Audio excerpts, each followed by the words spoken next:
Hey guys, welcome back to the channel. This is a story about what if Deku Yagi never needed a quirk to be a hero part 1. If you guys enjoy this what if and want to see part 2, comment down below and let me know before I start. Please do support for more awesome content and leave a like, and don't forget to subscribe to my channel and also share this video with your friends and check out the description in my playlist. The author of the story 𝗓𝗏 2 from Wattpad. So let's start the video. Izuku, can someone become a hero without a quirk? For many, this question may just come up like a normal question, but not for Izuku Yagi. For him, the answer to this question will be crucial in life. He's not asking just any person either, he's asking the number 1 hero, All Might. All Might shakes his head. All Might, I'm sorry, but I don't think that's possible. With that, All Might jumps out of the alley to take away a villain who has previously tried to kill Izuku. Izuku leans against the wall and slides onto the floor. Tears are slowly flowing from his eyes. Izuku, so I'm really useless. It all started a few years earlier. At the year of 4, Izuku was diagnosed as quirkless while his sister developed a very strong quirk. It's a very powerful telekinesis quirk. This led to his parents taking care of Izumi more and paying little attention to him. His former friends, Katsuki Bakugo, the siblings Shoto and Shoka Todoroki, and his sister started beating him up and using their quirks on him on a daily basis. For Izuku himself, it is a miracle that he is still alive. He believes that everyone else would have committed suicide a long time ago. He reaches into his pocket and takes out a small purple crystal. He found this crystal when he was 6 years old. Flashback: Izuku runs through a forest on the run from his bullies. Katsuki, Deku, where are you? This scream only makes Izuku run faster until he discovers a small cave. He runs over there and hides. He stays there for an entire hour, standing quietly until he can no longer hear any noise. He sighs in relief and rests when he sees something in the corner of his eyes. He walks closer to the object and sees a small purple crystal that glows. When he picks up the crystal, he hears a whisper from the crystal. Startled, he drops the crystal and the whispering stops. He picks up the crystal again, puts it in his pocket, and makes his way home. He picks up the crystal again, puts it in his pocket, and makes his way home. Flashback: and Izuku sighs and gets up. He picks up his school bag and makes his way home. On the way, he hears an explosion and sees Bakugo being held captive by the villain who tried to kill him earlier. Just as Izuku was about to intervene, he heard the voice of All Might. All Might, I am here. All Might has managed to defeat the villain and free Bakugo in just one slide.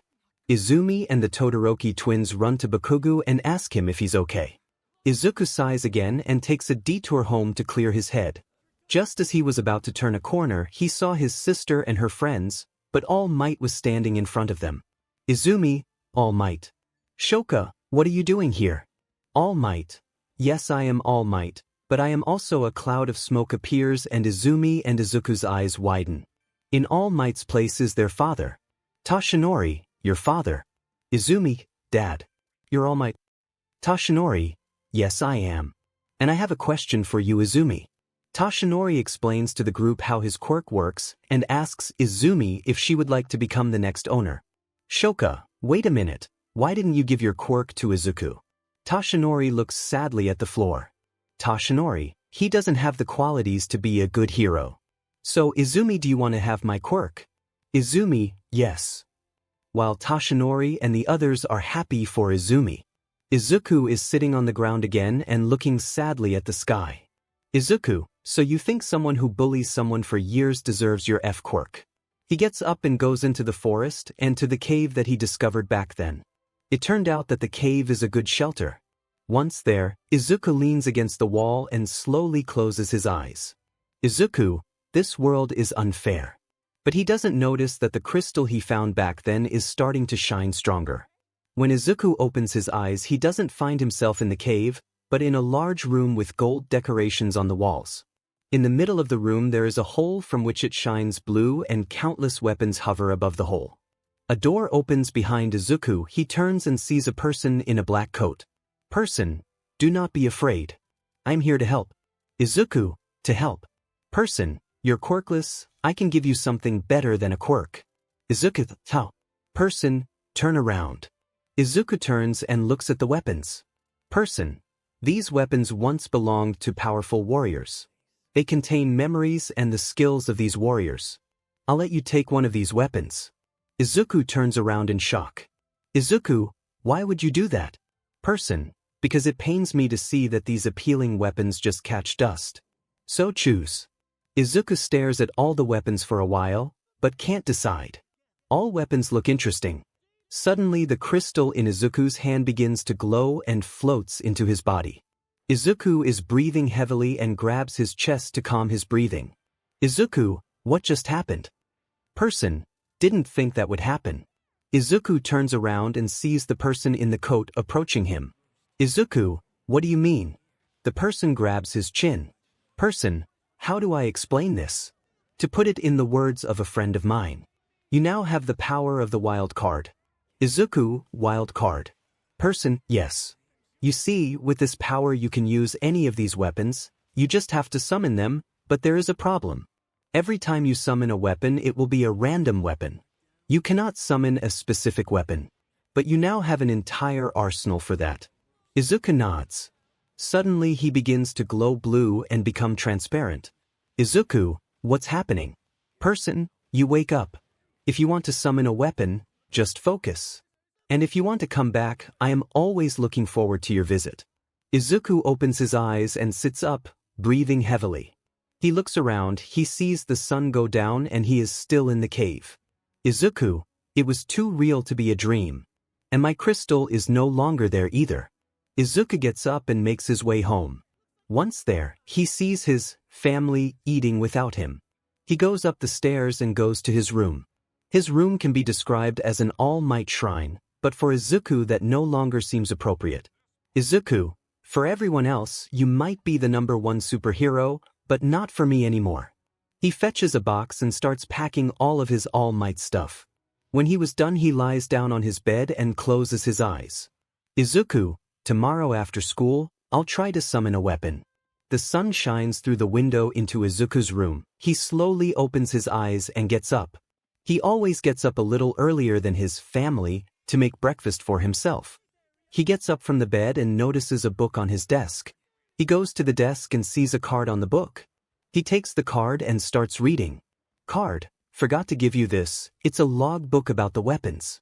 There is an entry in this book for each weapon, but for more information about the weapons and their masters, you will need to find the stuff yourself after summoning them. Whenever you find something new, it will automatically be added to the book. Izuku puts down the card and takes a closer look at the book. It is a small leather-bound book with several decorations. He opens it and sees pictures of some weapons that he saw yesterday. He opens it and sees pictures of some weapons that he saw yesterday. He smiles and puts the book in his school bag. He goes downstairs, makes himself something quick for breakfast, and makes his way to school. Time skip, it's the end of school and Izuku is on his way to the cave. He somehow managed to bypass his bullies today. Once in the cave, Izuku puts down his bag and remembers what the person said. Izuku should just concentrate. He closes his eyes and begins to concentrate.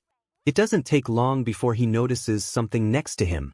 He opens his eyes and sees that a blue shining two-handed sword is floating next to him and the exact same sword in his hands.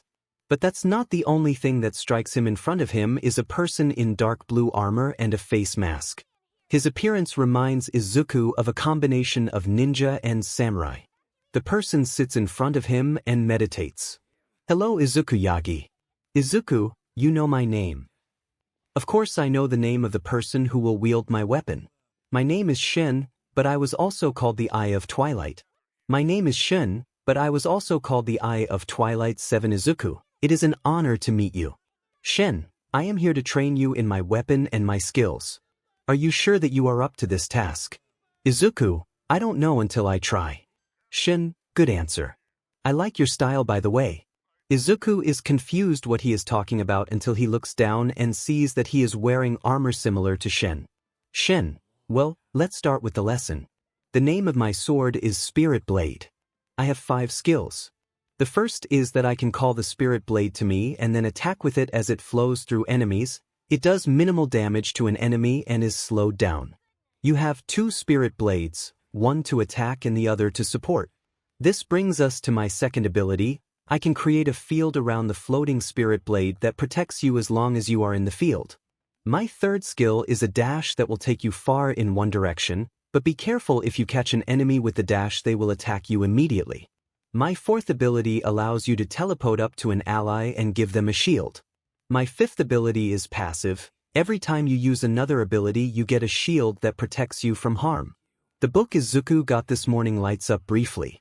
He opens it and sees that the page with the spirit blade has received an entry. Each of Shin's skills has even been given a name. His first ability is called Twilight Assault, his second ability is called Spirit's Refuge, his third ability is called Shadow Dash, his fourth ability is called Stand United. Izuku closes the book and bows. Izuku, I thank you, Shin. Shin looks close at Izuku.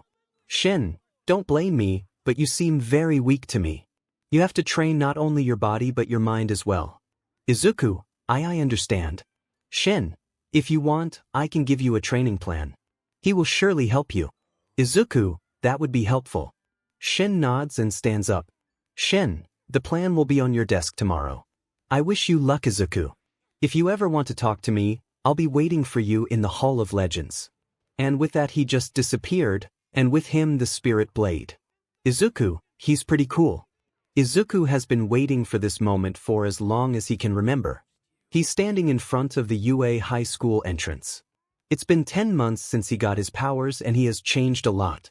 It's been 10 months since he got his powers and he has changed a lot. He's no longer the weak coward who is bullied by everyone. He hasn't told anyone about his powers, but he doesn't care what other people think of him either. Over the 10 months the bullying by his sister and her friends continued, but Izuku was mostly able to wriggle out. Izuku, here we go. Izuku enters the school and goes to the exam room. Voice hero, Present Mike is already waiting there. When everyone is there, Present Mike starts explaining how the exam will go. Meanwhile, Izuku flips through his book a bit, but is distracted when a boy with blue hair stands up and points at him.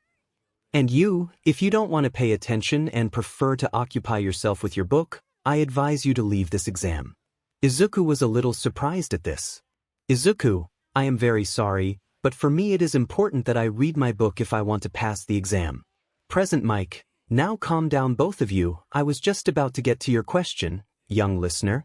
The last villain is worth 0 points, so it's best to avoid him. Now go out and show us what you can do. Plus Ultra. Izuku is now standing with a bunch of other students in a square in front of a metal gate. Behind the gate is a fake town where the exam takes place.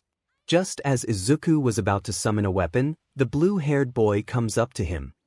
Everyone's trying to focus here and you're not really showing any of it. Are you even taking this exam seriously? Izuku raises an eyebrow in annoyance. Izuku, tell me, do you have a personal problem with me? I was just about to concentrate but you interrupted me. The blue-haired boy seems shocked and walks away from Izuku. Izuku shakes his head and concentrates when a blue light appears and a rifle with a large blade on the barrel appears in his hand.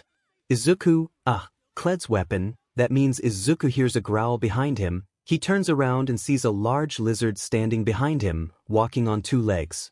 Izuku smiles and raises his hand as the lizard jumps on him and licks him. That makes Izuku laugh. Izuku, nice to see you, 𝗧𝗪𝗲. Izuku can only smile when he remembers the moment when he first met 𝗧𝗏. Flashback in front of Izuku is a small furry creature standing on a lizard. These creatures are also known as 𝗎𝗪𝗲. The 𝗎𝗪𝗲 standing in front of him is wearing light armor and a huge helmet.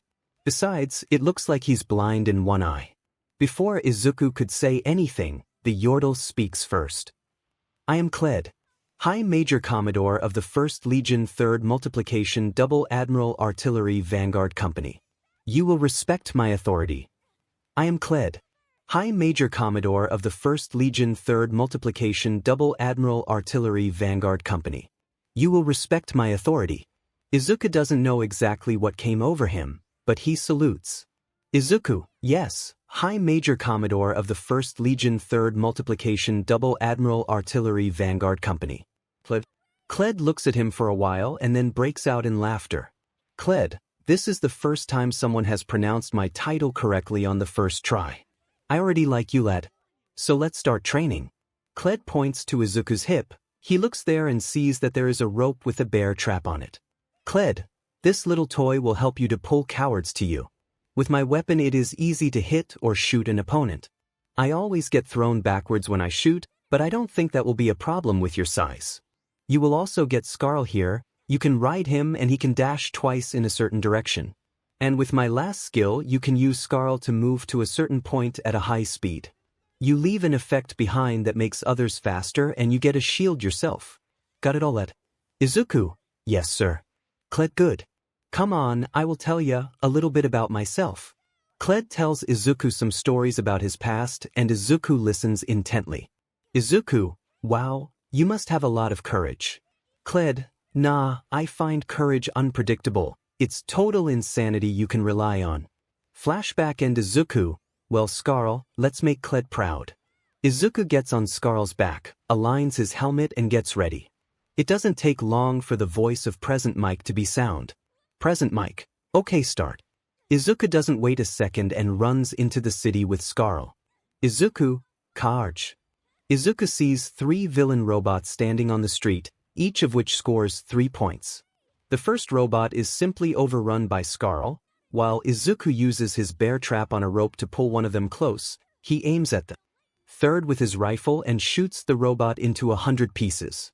He twists the rifle in his hand and then stabs the third robot in the head with the blade. 𝗵𝗃𝗵𝗏, what are you standing around there? There is no countdowns in a real fight. The boy on the lizard already has 9 points. A metallic sound can be heard from a distance. 𝗵𝗃𝗵𝗏, I correct myself, he has 15 points. This goes on for a while. Izuku has an advantage over all the others who take the exam. He could practice this. Flashback Izuku reappears in the Hall of Legends. There the person in the black coat comes up to him with a smile. Person, hello Izuku. Izuku, hello, I'm just noticing that I don't know your name. The person stares at him and then starts laughing. Person, you're right, then let me introduce myself. My name is Zeno. So I called you here because I wanted to give you a good chance of how to best use the skills of the various champions. Are you ready for this? Izuku, yeah sure. Zeno, alright. Zeno grabs Izuku's shoulder and the two teleport into a kind of arena. Zeno, welcome to the Summoner's Rift. Here you can train every weapon and skill you got. Izuku looks around and sees how little creatures are created that go on a path. Izuku, what kind of creatures are they? Zeno, these are minions, you can fight them, so you can train attacks and skills. Let off steam, don't be afraid to destroy something. Flashback and Izuku, even the minions are stronger than these robots. UA teachers sit in a dark room and watch what is happening in the various cities. Nizu, we have an interesting batch this year. All might and pressure, you were right when you said that your daughter and her friends are good. 𝗏𝗏𝗏 smiles proudly. 𝗏𝗏𝗏, of course she is. We've been training her for a long time. Midnight looks at the monitor and sees the participants' scores. Midnight, but someone is better than your daughter and her friends. That shocks the entire room. The 4 have scored some of the highest points. Who could beat them? The monitor's 𝗧𝗏𝗏𝗏 to Izuku cutting off the head of a robot.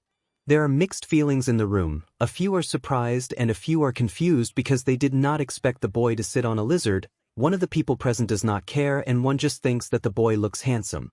𝗏𝗏𝗏, isn't that 𝗧𝗏𝗏𝗏? No, it can't be. That's 𝗧𝗏𝗏𝗏𝗏. Izuku. 𝗵𝗃𝗵𝗏𝗏, who? 𝗏𝗏𝗏𝗏, our son. ectoplasm. I didn't know you had a son, you never talked about him. 𝗧𝗏𝗏𝗏𝗏, did we really never talk about him? Vlad King. You never mentioned anything about a son. 𝗧𝗏𝗏𝗏𝗏 and 𝗏𝗏𝗏𝗏 try to think of some good memory with Izuku, but they didn't remember a nice moment they spent with their son after he was diagnosed as quirkless.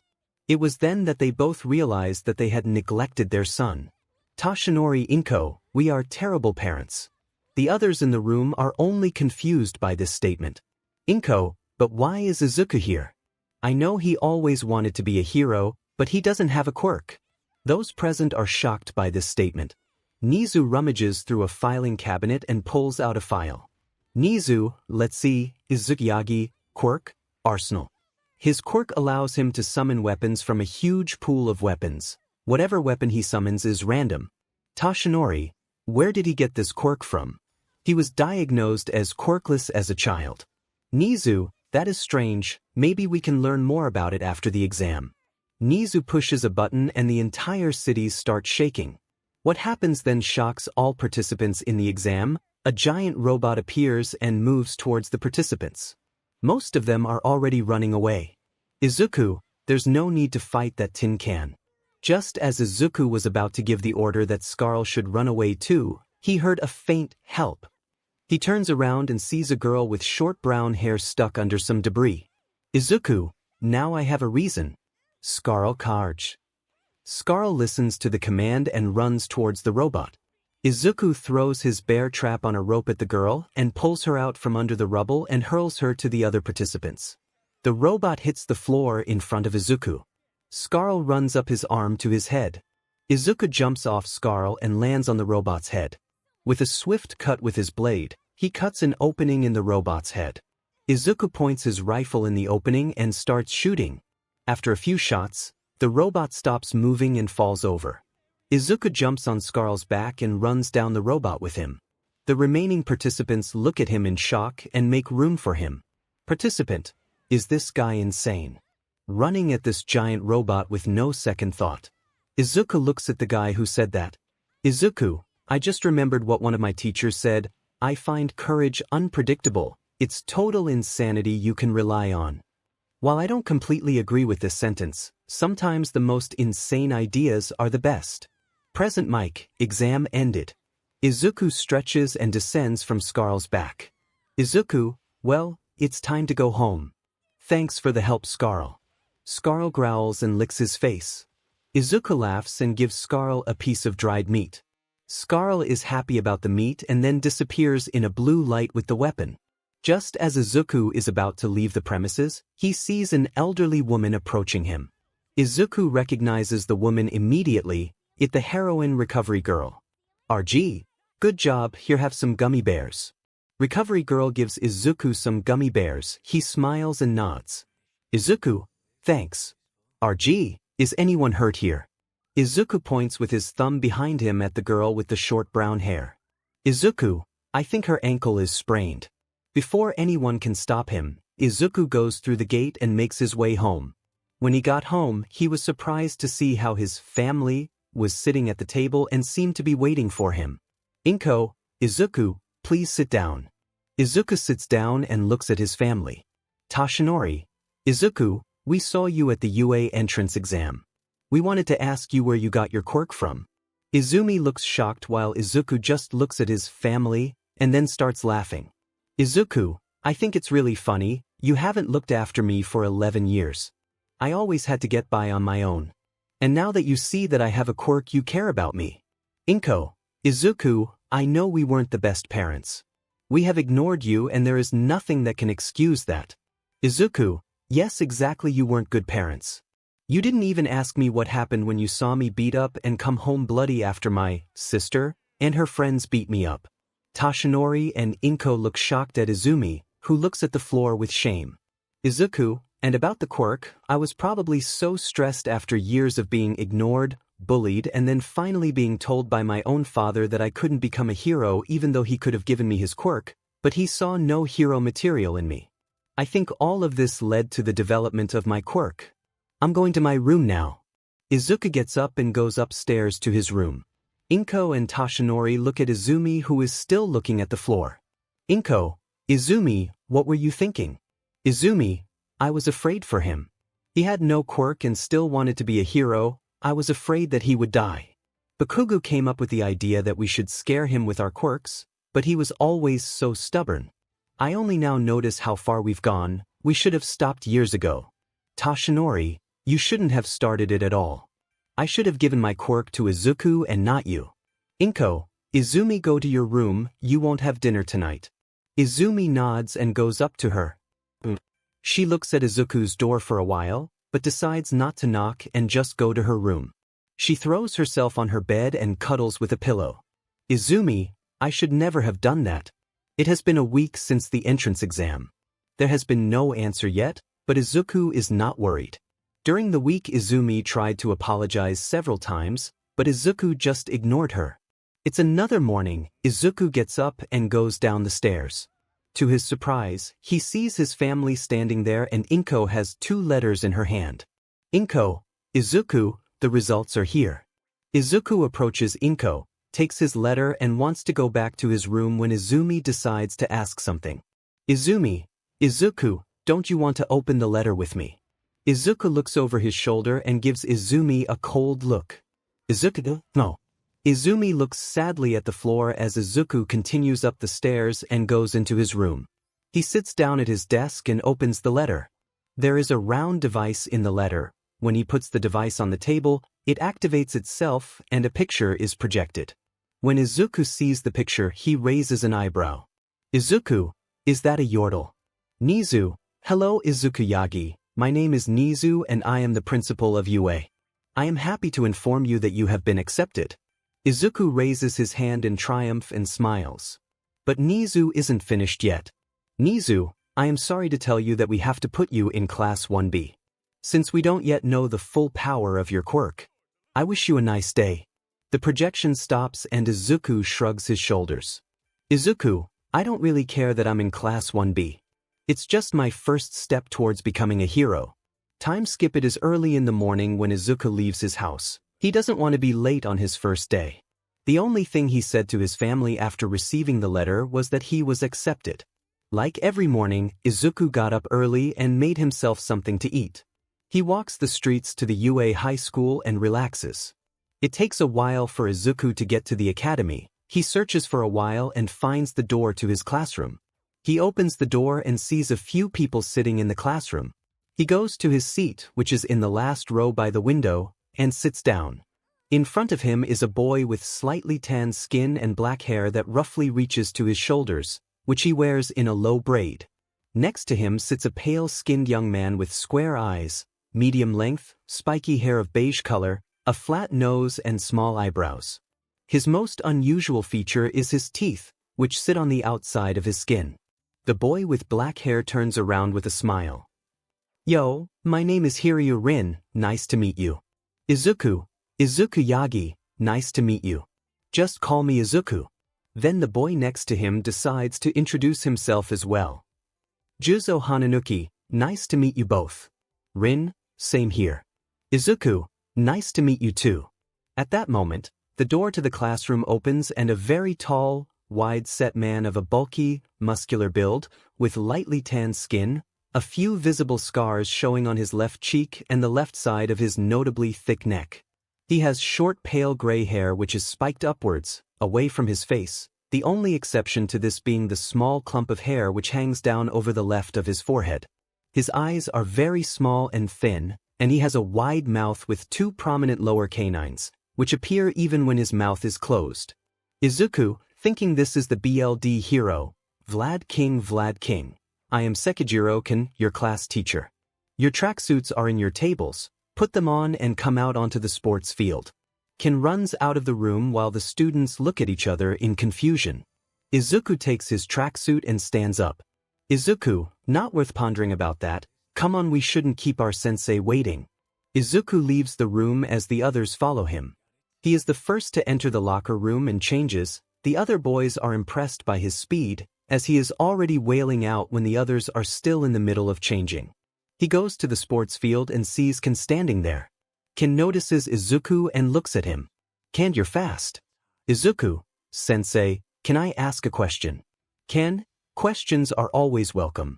Izuku, we're going to do some kind of test, aren't we? Ken raises an eyebrow. Ken, why do you think that? Izuku, we are in a hero school. The only data on our quirks you have is from the entrance exam. With another test, you can determine in what we are good at and in what we need training.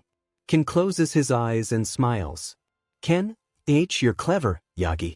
Class 1A does exactly the same thing, only on the other sports field. At that moment the rest of the Class 1B students come and stand next to Izuku. Next to him is a medium-sized and slim girl. She has blue-green eyes and long ginger hair that she wears in a high ponytail on the left side of her head. Her bangs are split into 3 lumps around her eyes, and some of her hair protrudes in large tufts on top of her head. Hello, my name is Itsuka Kendo. Izuku, Izuku Yagi, just call me Izuku, nice to meet you. Kendo, Likewise. Alright kids. We're going to do a quirk apprehension test. We will start with a 50-meter dash. After a while, it is Rin and Izuku's turn. The two line up at the starting line when Izuku summons a weapon. A gauntlet appears on his hand, with a crystal on the surface of the hand. The others look at the glove with their eyes wide open. Izuku also now has aviator goggles on his head. Izuku, thinking 𝗬𝗄𝐬𝐴's gauntlet. Flashback: Izuku is standing in the cave with a gauntlet in his hand. In front of him is a young man with medium-long blonde hair. There's a pair of aviator goggles on his head and he's wearing a pretty interesting outfit. Hi, I'm 𝗬𝗄𝐬𝗆, the prodigal explorer. Nice to meet you, Izuku. I've heard a lot about you from the others. Nice to meet you, Izuku. I've heard a lot about you from the others, Izuku. Nice to meet you too, 𝗬𝗄𝐬𝗆. 𝗬𝗄𝐬𝗆, so, let's get down to business. I have 4 skills. With my first I can shoot a bolt of energy at my enemies from my gauntlet, but it is good to use my second skill first, with which I can shoot an orb that stays with the enemy. When you then use my first ability to shoot at the orb, it explodes and causes damage. With my third ability, you can teleport to a different location, but the range is not very great. With my last skill, you can shoot a wave of energy out of the gauntlet. Any enemy that is hit will take massive damage, and the range is also very large. Did you understand everything? Izuku: Yes, I understood everything, thanks for the explanation. You seem in a hurry, what's going on? 𝗬𝗄𝐬𝗆: I still have stuff to explore. But let me give you one more piece of advice. 𝗬𝗄𝐬𝗆 walks next to Izuku and puts his arm around him. 𝗬𝗄𝐬𝗆: Where there's treasure, there's glory. And where there's glory, girls are watching. Flashback: Enkin, thinking just like in the exam, so he really has multiple weapons. Loud okay, start. Both boys start running, but after about a second Izuku disappears for a moment and in the next moment he reappears almost before the goal. With one last sprint he runs across the finish line and the robot tells his time. Robot, 2. For seconds the others look at him in shock. When Rin crosses the finish line, he stops next to Izuku and the robot announces his time. Robot, 5. 5 seconds. Rin: What the heck? Izuku, what's your quirk? Izuku scratches his cheek, embarrassed. Izuku: Well, I have a whole arsenal of weapons and each weapon has its own abilities. Teleportation, for example, was an ability of my gauntlet. But it is always random which weapon appears. Jozu: If you take out the random effect, that's pretty OP.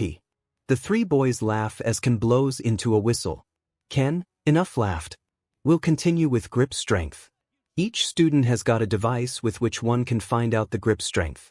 Through training, Izuku managed 84 kilograms, while Kendo passed this test without any problems with a grip strength of 200 kilograms. Izuku: Impressive. Kendo: Thanks. Ken, standing long jump, is next. Izuku stands in front of the sandpit and uses his teleportation to appear behind the sandpit. To his surprise, his teacher lets that count because he followed the rules. Next came repeated side steps. Izuku actually did quite well there. And last but not least, there is the ball throw. Ken, Yagi, it's your turn. Izuku takes the ball from his teacher's hand and walks into the circle. He takes a deep breath, takes the ball in his hand with the gauntlet. Izuku holds his other hand over the gauntlet, pulls it back and 2 arches appear on the side of the glove. The glove begins to glow golden when Izuku lets go and the ball is carried away with a wave of energy. Ken, 826 meter, really impressive. After a while, a board appears in front of the students in which they were ranked. For most, it was no surprise that Izuku was in first place. Ken, I'm proud of you, didn't expect you to do so well. You can go home. The students change their clothes and make their way home. Izuku walks along UA's courtyard with Rin and Jozu. The 3 are talking as a female voice stops them. You are that boy. The 3 turn around and Izuku sees the girl he saved on the entrance exam. Now is the first time that Izuku can take a good look at her. She is a short girl of slender yet curvy figure. She is fair-skinned with a perpetual blush on her cheeks. Her eyes are large and round, their irises a warm brown, with rather thick upper eyelashes, 2 longer and more prominent ones protruding outwards on either side and fewer but more individually pronounced lower eyelashes. Shoulder length and about the same color as her eyes, Her hair is bobbed and curved inwards at the ends, 2 longer clumps taking the same shape on either side of her face, and short bangs that reach roughly 1/4 of the way down her forehead. Rin. Do you know her, Izuku? Izuku. I saved her at the entrance exam. Jozu. Izuku. I destroyed the 0-pointer. The 2 boys look at him in shock. Rin Tao. Izuku. With a blade, a rifle and a huge lizard that I rode. I'll explain the details later. Anyway, how can I help you, miss? Oh, my name is Achiko Uraraka. Nice to meet you. I wanted to say thank you for saving me. I was afraid that I wouldn't get around to it when I couldn't find you in Class 1A. I was so sure you would be in Class 1A. You did better than anyone. Izuku. First of all, my name is Izuku Yagi. You can call me Izuku if you want. And second, you don't need to say thank you. I did what was right. And why am I not in Class 1A? The school thinks it has too little information about my quirk. But that doesn't mean that I'll let myself get down. I'm in Class 1B and will still try to be a great hero. Izuku didn't notice that Uraraka's eyes had started to shine. Uraraka, that's so cool. Izuku laughs and scratches the back of his head. Izuku, you think so? I have to go now. We will hopefully see each other again. Uraraka, all right. Bye. It has been a few days since day 1 of UA High School. Izuku made friends with pretty much everyone in the class. Just this one boy by the name of Nito Monoma is annoying. Nito is a young man of average height with slick blonde hair, which gets shorter the further down his head it goes, styled so that it's parted to the right, his bangs left hanging over his right eye. His irises are a periwinkle purple, his pupils white and his eyes are shaped so that they're slanting downwards towards the far sides of his face, usually left half closed. Izuku doesn't like him because he always points out that Class 1B is better than Class 1A. In Izuku's opinion, he is just angry that he didn't get into Class 1A and tries to make the class look bad because of that. Over the days, Izumi, Shoto and Shoka have tried to apologize, but Izuku has ignored them for the most part. Bakugo is the same but he was before. What Shoka looks like Izuku is sitting in the classroom with the others when Ken walks in. Izuku is sitting in the classroom with the others when Ken walks in. He stands at the desk and looks at his students. Ken, there's a change of plan. We're going to take a trip to the unforeseen simulation joint, or what 13 calls it, the USJ. We will train with Class 1A. You can also put on your suits for the training. Ken pushes a button on the desk and some cupboards slide out of the wall. There are suitcases with the seat numbers in the cupboards. Ken, Class 1A should already be at the USJ. You can go ahead. I still have something to talk about with the headmaster. With that, Ken leaves the classroom.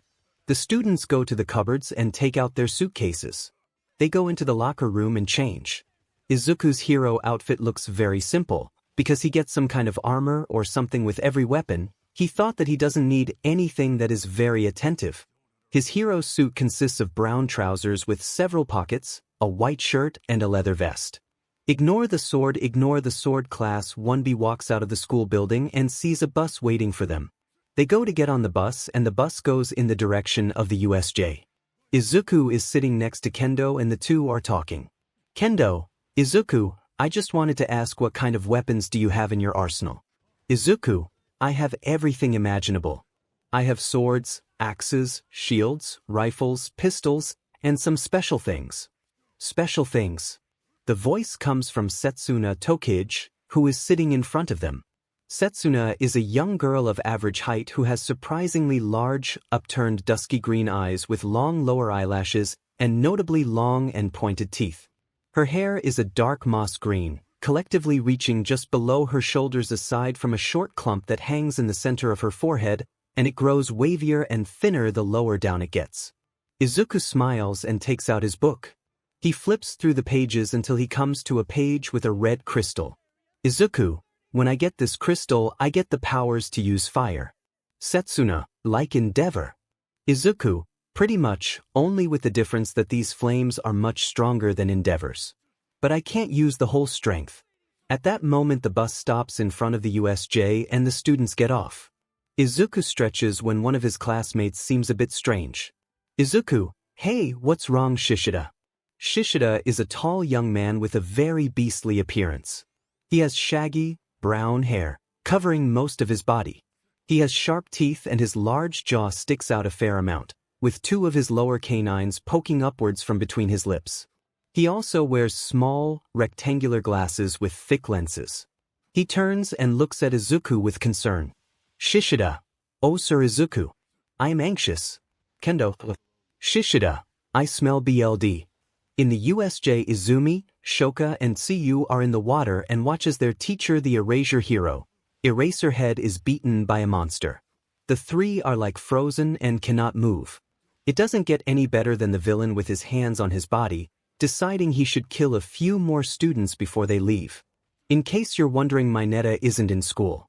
The hand villain runs towards the three girls, but is stopped by a layer of ice. But the ice doesn't come from Shoka. No, the layer of ice comes from a rectangular shield with a ram on it. And behind the shield is Izuku. He has shoulder protection that is connected to a belt. But the most noticeable thing is the mustache that is on his face. Izuku looks at the three girls with a smile. Izuku, you are safe with Izuku. Little flashback. Shishida. Oh Sir Izuku. I am anxious. Kendo. Shishida.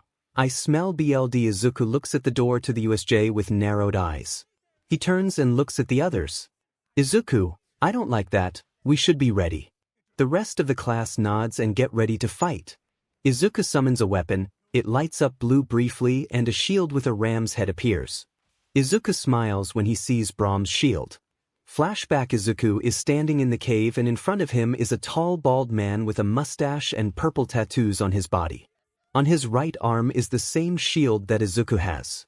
The man laughs heartily and smiles at Izuku. Hello little friend. My name is 𝗏𝗏. Izuku. Hello 𝗏𝗏. Izuku. Hello 𝗏𝗏. It's nice to meet you. 𝗏𝗏, so let's work. I have 4 skills. With my first you can shoot an ice ram out of the shield. If it hits it slows the target and causes damage. With my second skill, you can jump over to a friend, which makes you 2 more robust. With my third skill you can create a layer of ice that blocks any projectile. With my fourth skill, you destroy the ground in a straight line. The enemies that are hit are thrown into the air. Izuku, that's pretty cool. Thank you 𝗏𝗏.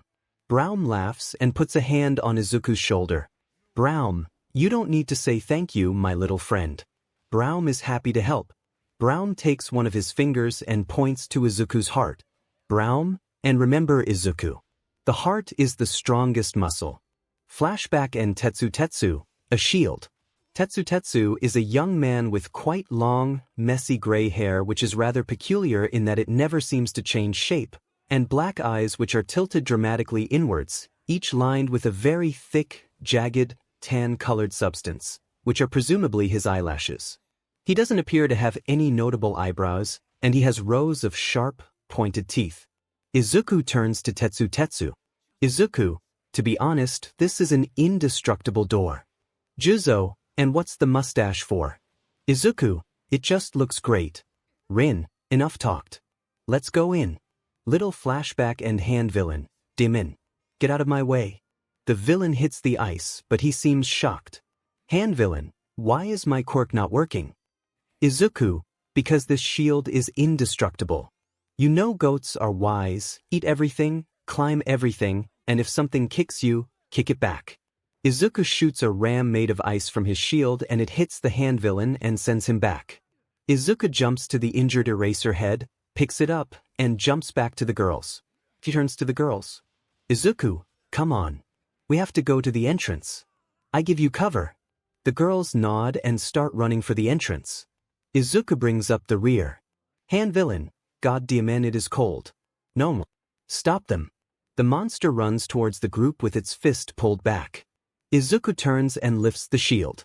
The monster hits the shield, but the shield doesn't even get a scratch. Izumi Shoka, Izuku. The monster hits the shield several times, but it makes no difference. Izuku laughs heartily. Izuku, you hit like baby ram. No horns yet. Izuku shoots an ice ram out of the shield and hits the monster.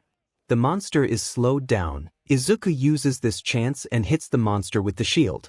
The monster's head turns to the left. Izuku uses his left hand to hit the monster on the chin. It flies up easily and Izuku shoots another ice ram at the monster. The monster falls motionless to the ground, but the villains don't seem to like it. Hand villain, what the hell Nomu? Why don't you move? Izuku, if I hit an opponent 4 times, the opponent will be stunned. That's why your friend doesn't move.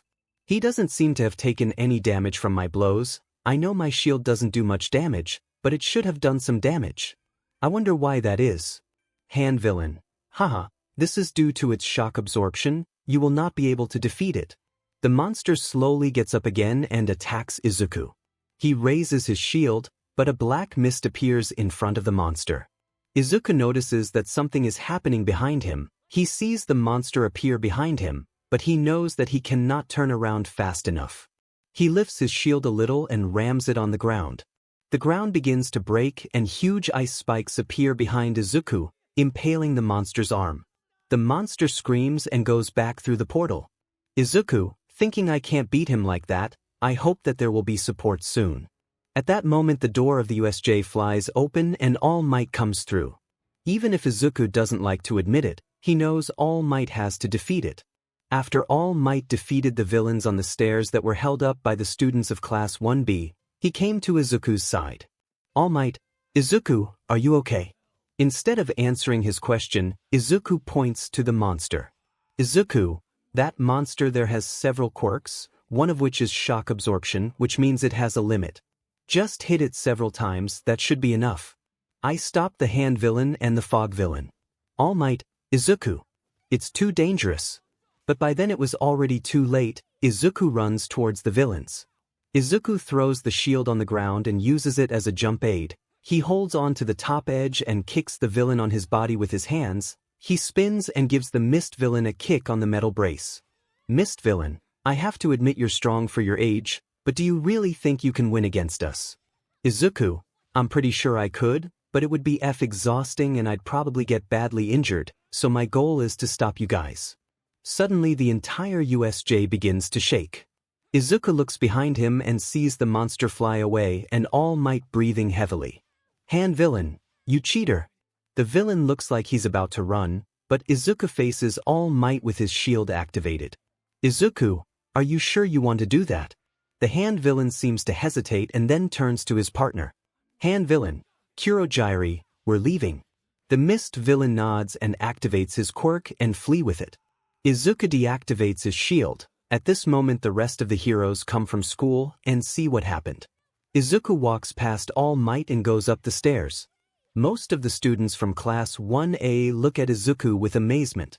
Once at the top, Tsuyu speaks to him. Tsuyu, thanks for saving us, Karo. Izuku pats her head and gives her a warm smile. Izuku, put away your worried face. You can always trust Izuku. Izuku is currently sitting on a bridge that seems a bit destroyed.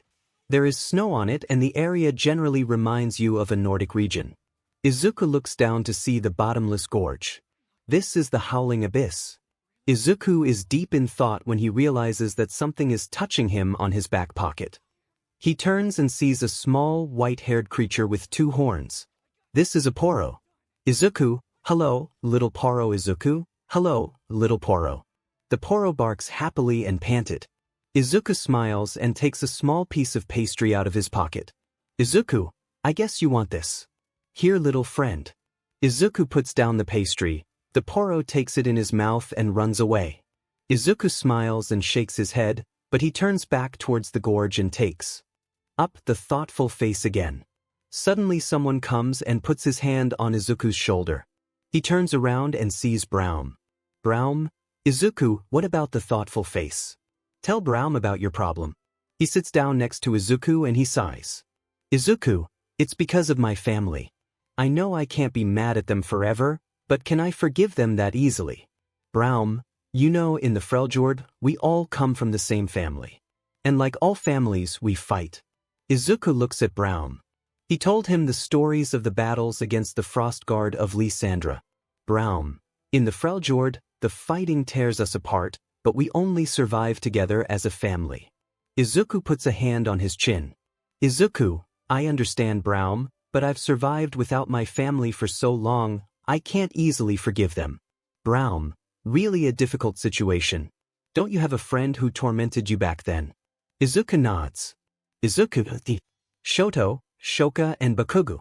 Brown thinks that it would help you if you would make up with them first. But only if they try.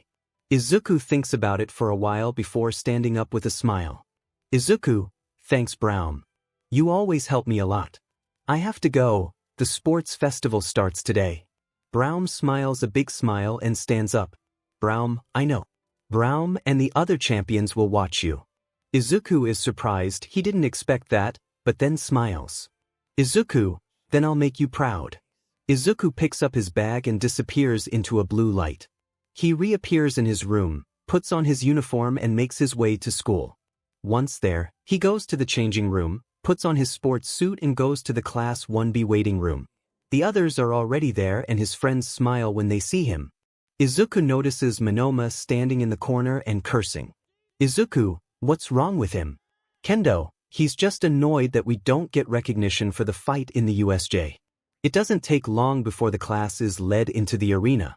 Thousands of heroes and spectators sat in their seats to watch the spectacle. Midnight stands on a pedestal, while most of the heroes and a few students look at her pervertedly. Izuku looks away, but he would have to lie if someone asked him if he had not even looked. Midnight, I asked the representatives of the participants to come up here, Izumi Yagi and Katsuki Bakugu. Kendo, this guy is our representative. Izuku, actually it would have been me but I refused. Izumi and Bakugu stand in front of the microphone. Izumi is a little nervous and Bakugu is Bakugu.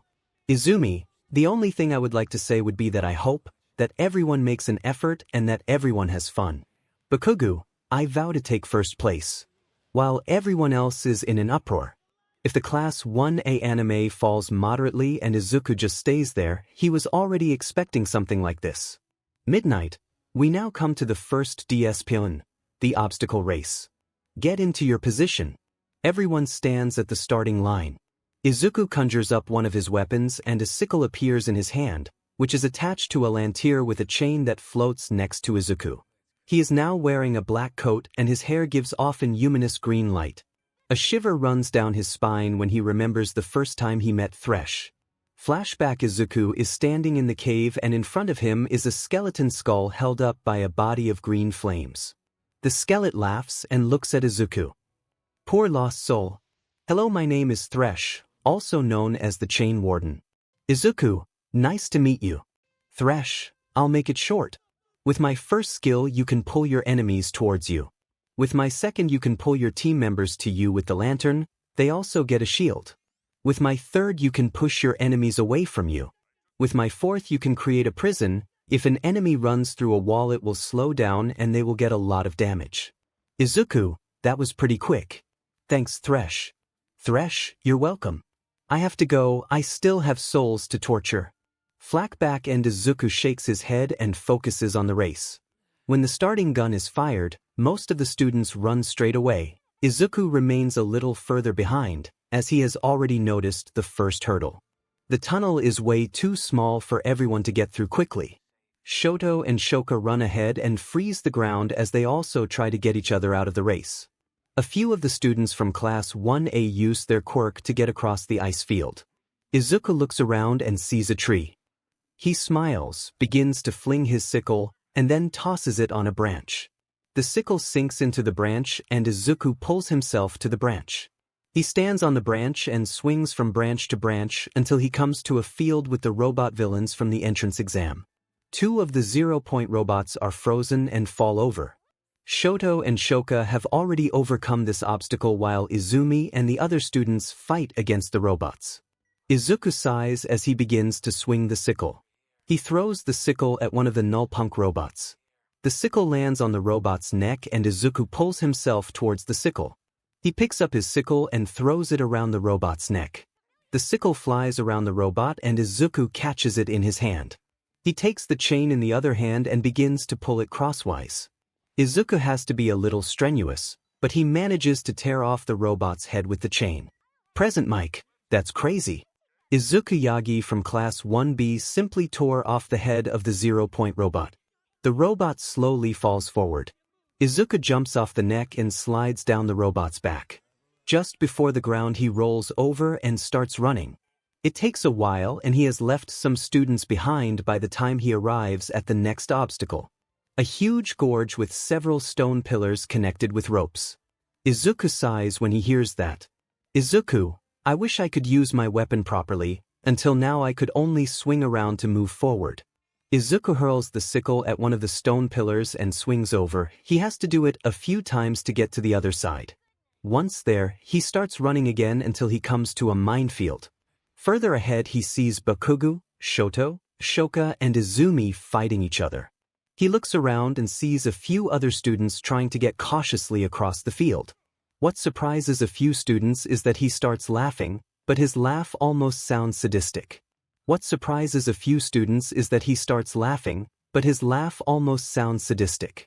A couple of students turn to see Izuku with big smiles. But that smile sends a few students chills down their spines. Izuku, it's time to get serious. A few small green flames appear on Izuku's body. He begins to fling the sickle on the chain. He targets Shoto and throws his sickle at him. Shoto does not notice the sickle and is hit by it. Izuku pulls himself up to the sickle and kicks Shoto directly in the face. Shoka Izumi, Shoto. Bakugo, Deku. Izuku lands on the ground and recalls his sickle. Bakugo rushes towards Izuku but Izuku throws his chain at him. The chain hits him and he flies to the ground. Izumi jumps towards Izuku, but he ties her in chains and hurls her at Shoka. The two fly back a little and lie on the ground. Izuku lifts his left hand up and 5 ribs appear from the ground forming a pentagon. Glowing green walls appear between the ribs. Izuku turns to the group and smiles. Izuku, closing in with that he goes backwards out of the box. He turns around and starts walking. Bakugo stands up with an angry expression on his face. He runs towards Izuku. Bakugo, Deku. You will not win. But when he touches the wall he falls to the floor, screaming and cursing Bakugo. What's this? Izuku turns his head to the side. Izuku, the box, every wall you touch will damage you and slow you down. Izuku turns around again and starts running to the goal. It doesn't take long until he runs across the goal and the cheering begins. Present mic. In the first place is Izuku Yagi. Izuku raises his fist in triumph as the heroes cheer him on. All Might and Inko are in the teacher's box and look at Izuku with proud, but they know that they shouldn't actually feel this feeling. Little by little, the remaining students reach the finish line. Shoto is in second, Shoka in third, Izumi in fourth, and Bakugo in fifth. Midnight, we continue. The next DSPLN is Cavalry Battle. Each of you will get points equal to your place in the race, but first place will get 10 million points. You form teams of a maximum of 4 people, but the first place can also act alone. You get 15 minutes to form teams. Let's start. Each of the students present stares at Izuku with a greedy look, but Izuku stands there calmly. Izuku, I will now ask, does anyone want to be on the team with me? He waits a few moments but no one answers. Izuku, I thought so. But don't expect just because I'm alone that I'll be easy prey. Izuku puts his hands in his pockets and goes to the Class 1B waiting room. He takes his bag and wants to take out his wallet, but he feels something fluffy. He takes it out and sees the 𝗵𝗃 he fed this morning. The 𝗵𝗃 breathes and seems to be happy to see Izuku. Izuku, what are you doing here? The 𝗵𝗃 seems to be happy and hugs Izuku's hand. Izuku laughs and starts to slide the little 𝗵𝗃. Izuku, would you like to stay with me? The 𝗵𝗃 nods. Izuku laughs and puts the 𝗵𝗃 on the table. Izuku, I still have to do something. Can you wait here? The 𝗵𝗃 nods. Izuku goes through the door and summons a weapon. He can only laugh when he draws which weapon he got. Izuku, it couldn't be more fitting. Little time skip, the teams are set and wait for it to start. Midnight looks around again but doesn't see Izuku. Midnight, where is Izuku Yagi? Izuku, I'm here Midnight-sensei. His voice comes from a dark corridor. You can hear the clacking of metal from the corridor and a light green-bluish glow. When Izuku leaves the corridor, everyone present is shocked, all but one person, Pony Tsunatori.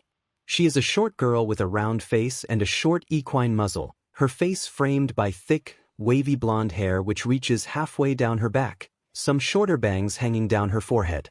Her eyes are large and round, Prussian blue in color, and she has a pair of tall, lyre-shaped pale tan horns on her head. Her calves are notably rounded, shaped similarly to those of a horse, and she has brown hooves for feet, and a short horse tail poking out from the end of her tailbone. She blushes a little when she sees him. Izuku wears a dark metal armor. The breastplate resembles the face of a monster, his helmet resembles a face. But the most noticeable change is that he has a horse body under the waist. He also has a halberd in hand. Present mic, what's this? Izuku Yagi has become a centaur. Kendo, Izuku. What happened to you? Izuku is one of my weapons. Rin, that's not a weapon. You changed your species. Izuku hits his halberd on the ground, destroying a small part of the area. Izuku, do you want to continue discussing or should we fight? But I am warning you now, I cannot promise you that you will get away without injury if you fight me. Nobody says anything, so Izuku goes to his position and waits for the start. As he stands there he remembers the first time he met 𝗕𝗏. Flashback: Izuku is standing in the cave and in front of him is a centaur who actually consists only of armor and flames. I am 𝗕𝗏, also known as the Shadow of War. I am 𝗕𝗏, also known as the Shadow of War. 𝗕𝗏 has a proud tone in his voice. Izuku bows in respect. Izuku, my name is Izuku Yagi, it's an honor to meet you. 𝗕𝗏, at least you know how to greet properly. I want you to listen to me carefully. I have 4 skills. With my first you can swing the halberd completely around you. With my second ability you can inflict damage on enemies around you. With my third you build up speed and then you can pull an opponent with you. With my fourth, you can summon a line of spectral riders that push with you forward and do harm. Izuku bows respectfully again. 𝗕𝗏 nods and disappears. Flashback and midnight start. Unsurprisingly, most of the teams run straight towards Izuku. Izuku targets a team and starts running. He's getting faster and faster and the team he's running towards thinks he's dodging, but Izuku runs right through them. Present mic, our centaur doesn't stop at his opponents. Feeling something approaching, Izuku turns around and is able to fend off a few black ball. He sees that the ball come from a dwarf on the back of a student with octopus arms.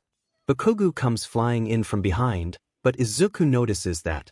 He turns his halberd and hits Bakugo full in the chest. He almost fell on the floor had it not been for one of his team who caught him with tape. 2 ice fronts are approaching Izuku. He raises his hand and a white ball forms in it. Izuku, despair. The 2 ice fronts are destroyed and Izuku has not even suffered a scratch. Izuku, is that all Todoroki twins? If you don't even use your full strength, you can't even scratch me. Shoto, you should look behind you.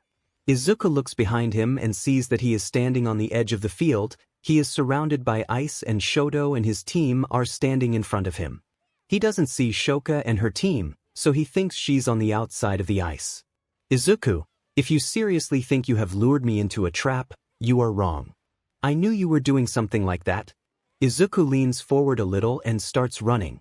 Shoto and his team get ready to fight, but their eyes widen as they see 4 spectral copies of Izuku appear next to him. Izuku and his copies run through Shoto's team and break through the ice with sheer force. Smash! Izuku blocks the attack with his halberd and Izumi jumps back on her team. Izuku, nice try.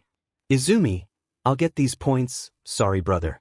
Izuku lowers his head a little and gives off an threatening aura. Izuku, are you sure about that? The team seems frozen out of fear. But before anything can happen, there is a noise. Midnight Thint. Izuku puts his halberd on his shoulder and walks away.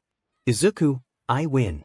After a few games that were meant to be fun, the one-on-one fighting tournament is now starting. Izuku enters the arena for the first fight. On the arena field stands a young man with messy, indigo-colored hair that flares out in large tufts around his head and notably straight teeth. His eyes are dark purple with white pupils, and are thin and somewhat triangular in shape, with no visible eyelashes. His name is Hitoshi Shinso and he is Izuku's first opponent. He thinks Shinso feels safe because he thinks Izuku doesn't know his quirk. But in reality Izuku noticed in the preliminary round how the students in his team had somehow dead eyes. So he guess he's got some kind of brainwashing quirk. Midnight, We now come to the first round of the one-on-one fighting tournament. Whoever says, "I give up," loses. The same applies if you are thrown out of the arena. Are you both ready? Qinsou, yes. Izuku summons one of his weapons. He lights up blue for a moment and stands there wearing black metal armor, there are shoulder armor. With spikes on his shoulders and in his hand is a huge double-sided axe. Flashback Izuku is standing in the cave and in front of him is an older man with short black hair and a scar over his eyes. Hello, my name is Darius, but people also call me the Hand of Noxus. In this sentence alone, Izuku could already see that this man is a strong person and that he has already seen a lot in this sentence alone. Izuku could already see that this man is a strong person and that he has already seen a lot. Izuku bows, but Darius doesn't seem to like that. Izuku, I am Darius, stand up, don't bow down. Stand up and say your name with pride. Izuku nods and stands up. Izuku, I am Izuku Yagi. Darius, that was better. So let's get to your training. With my first ability, you swing the axe right around you. With my second ability, you hit your opponents with an attack that slows your opponents down. With my third ability, you pull the opponents close to you. And with my fourth ability you jump high in the air and land on an opponent with the axe. Did you understand everything? Izuku nods and narrows his eyes. Izuku, yes Darius. Darius nods and gets on one knee to look Izuku in the eye. Darius, and always remember something Izuku. I do not tolerate cowardice. Flashback and Izuku looks at Midnight and nods. She nods back and raises her WHP. Midnight, start. The two students look at each other for a few moments until Qinsou decides to try to provoke Izuku. Qinsou, what are you going to do with this toothpick? The thing looks like it will fall apart on the next hit. Izuku, thinking he's trying to provoke me, so I guess my assumption was correct. He can only use his quirk when I answer. Qinsou, and why does your armor smell so bad? Izuku begins to move towards him. Qinsou of course notices that his insults are not doing much and takes a step back. While Shinsou's face seems a little nervous, Izuku's face is very calm until he narrows his eyes. Qinsou wants to attack Izuku with a punch to the face, but Izuku got him first. Izuku lets his axe snap forward and pulls Qinsou close to him. He hits him once in the face and then spins with his axe. He hits Qinsou with the blunt side of the axe and he flies away a little. Qinsou had to close his eyes because of the pain he was feeling. The moment he opens it, he sees Izuku high above him in the air, his axe gripped in both hands and raised over his head. Izuku flies on top of him and a cloud of dust appears. Everyone is tense. What happened? A few think that Izuku killed him, but when the dust settles they see that the blade of the axe is next to Shinsou's head and that the handle lies across his body. Izuku lets go of the axe and takes a step back. Qinsou desperately tries to get the axe off him but can't move it. Midnight, Qinsou, can you move? Qinsou, no. Midnight, Izuku Yagi is the winner. The applause starts. Even if some found it brutal, it was still a great fight. Izuku picks up the axe and places it on his shoulder. Izuku, good fight. Qinsou looks at him with anger. Qinsou, you are good at talking. You swing with this great quirk that you can show around without everyone thinking he is going to be a villain. At least your dreams will come true. Izuku rams his axe into the ground and destroyed it a bit. Izuku, you know, until a few months ago I didn't have a quirk at all. I was a late developer. But do you think I had a simple life because of it? No, my life sucks. My ex-friends hurt me, my classmates laughed at me and used their quirks. My teachers didn't do anything, they just looked the other way. A couple of years ago a few senior high schoolers attacked, but when I saw the hero, he saved me, but only because he wanted a good picture of himself in the news. In my area it was known that I had no quirk, so imagine how great the message, hero saves a useless quirkless kid. Of course the useless was cut out, but I don't have to be a genius to know how most people thought of me back then. Some heroes do this just because they want fame and money, or just because they want people to adore them. I know how you feel and many have always just made you down for who you are. Izuku offers Qinsou a hand. Izuku, but I want you to stand. So you can be reforged into glory, shared by all. Qinsou looks at Izuku with wide open eyes and takes his hand. The audience applauds while Shinso stands up and the two shake hands. Izuku dissolves his weapon and leaves the arena. Meanwhile, in the Summoner's Rift, the Noxus champions sit in a group and watch the sports festival. 𝗏𝗏 laughs and smiles. 𝗏𝗏, ha. That boy would be a good Noxian. Katarina looks at Darius, who has a small smile on his face. Katarina, did you tell him the story from back then, or where did he get this speech from? Darius, I didn't told him this story. He made it up himself. Back at the festival, after a few more fights, the quarter-final round begins. Izuku enters the arena and Shouka comes out from the other direction. She seems a little nervous, but when she turns her gaze on Izuku, she looks a little ashamed at the floor. Midnight, are both participants ready? Shouka, yes. Izuku squeezes his hand and begins to glow blue. When the light goes out, Izuku has a bat in his hand and a cylinder-shaped container on his back. His hair is mohawk, an hourglass is drawn on his face in white paint, and he has a red scarf around his neck, as well as glasses. Flashback: Izuku is standing in the cave and in front of him is a boy with dark skin. He has white hair in a mohawk. Yo, my name is 𝗏𝗏, nice to meet you, kiddo. Yo, my name is 𝗏𝗏, nice to meet you, kiddo. Izuku, nice to meet you too. 𝗏𝗏, alright, let's do this. With my first ability, you throw a grenade in the direction of your opponents. This expands into a time distortion field. After a while, the grenade comes back to you. With my second skill, you create an anomaly. If there are enemies in it and you enter it, the enemies will be frozen in time. With my third, you activate the Z drive. If it is activated, you can teleport to one of your opponents. With my last ability, you can teleport yourself to an earlier point in time. You turn back time with it. Izuku, wait, you can travel through time. 𝗏𝗏, yeah, it's funny. Oh yeah, Izuku, remember something. It's not how much time you have, it's how you use it. Flashback: and Izuku, I'm ready. Midnight, start. Shouka, I'm sorry. Izuku. Shouka sends a wave of ice towards him. He dodges by rolling to the side. While rolling, he activates the Z drive and teleports to Shouka. She seems shocked that Izuku is suddenly in front of her, but she also blushes slightly. Izuku takes his bat and hits her in the side. She slides back a little but immediately recovers. She sends a few icicles to him, but he breaks each one. Izuku activates the Z drive and sends a ball of energy to Shouka. The ball lands and creates a field. Izuku runs into the field and Shouka is frozen in time. He hits her with the bat and sends her out of the dome. Shouka, it is enough for me. Shouka steps on the ground and a gigantic wave of ice appears and rushes towards Izuku. The wave is so gigantic that it shows it out of the arena. No one saw Izuku look out of place, so everyone assumes he was caught. Shouka, I'm sorry. Izuku. Suddenly a green light appears behind her and Izuku appears there. Izuku, do over. Shouka, what? 𝗏𝗏. Izuku, time. Due to the shock, Shouka doesn't even notice that Izuku takes his bat and hits her in the side. Izuku, you still don't get it. Shouka, what do you mean? Izuku, your other side, your quirk. Shouka, I will not use the quirk of my father. Izuku, it seems like that I need to repeat myself. Your quirk. It's not the quirk of your father, it's your own quirk.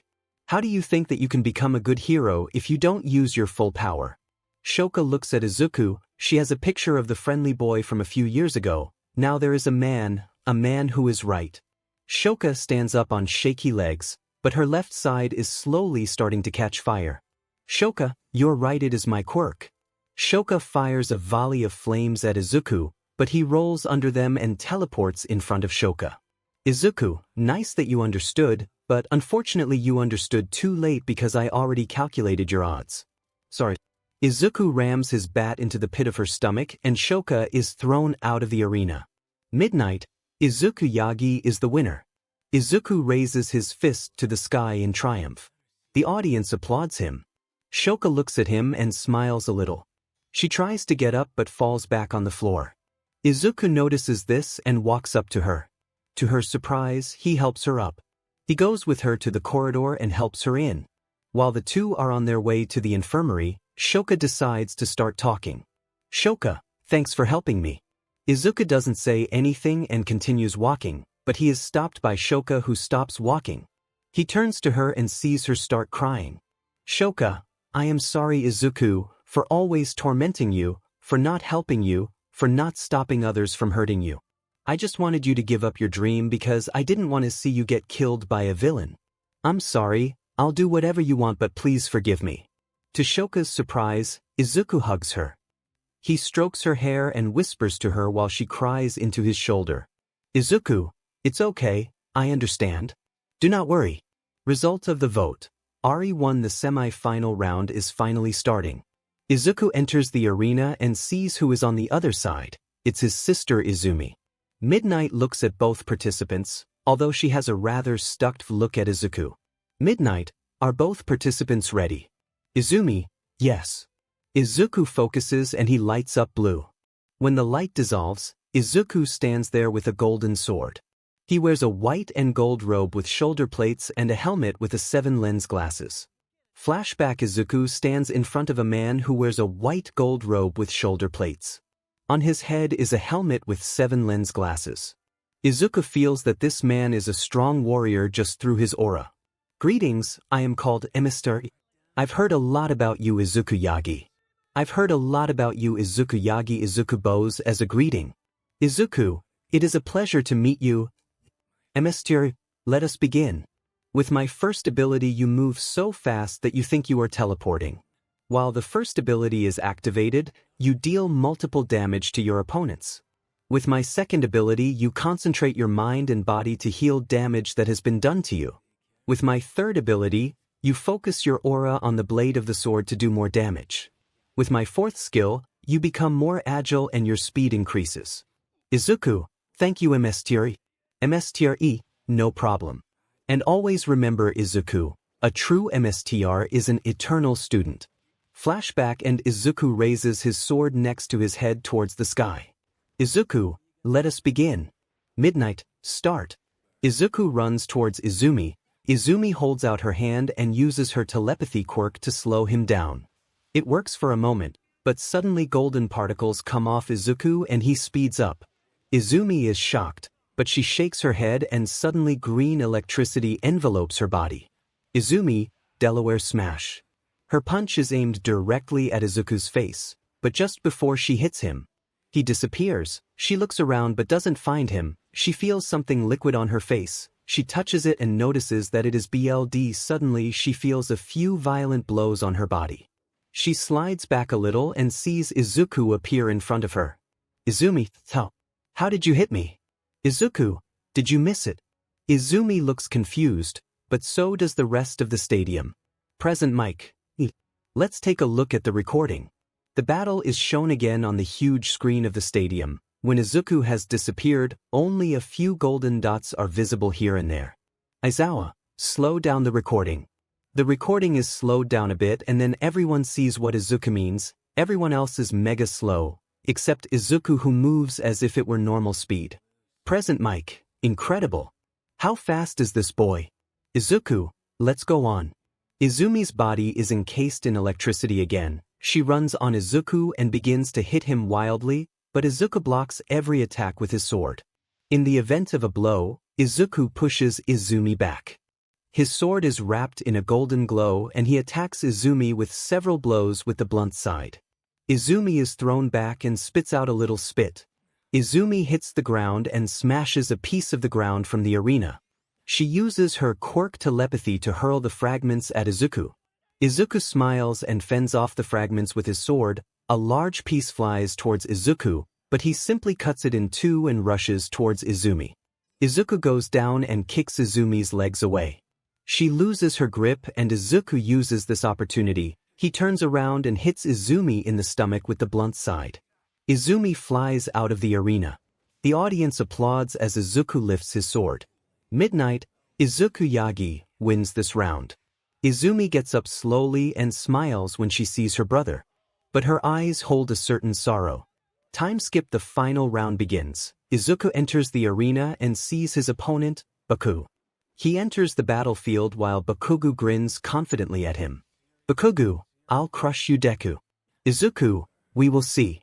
Midnight, are both participants ready? Bakugo. Izuku lights up blue. When the light goes out, Izuku is standing there, but his legs are gone and there is a mechanical base with 6 legs. His right arm is gone and there is some kind of minigun there. Flashback: in front of Izuku there is a mountain of a man on a mechanical base with 6 legs. The man himself is very pale, he almost looks like a corpse.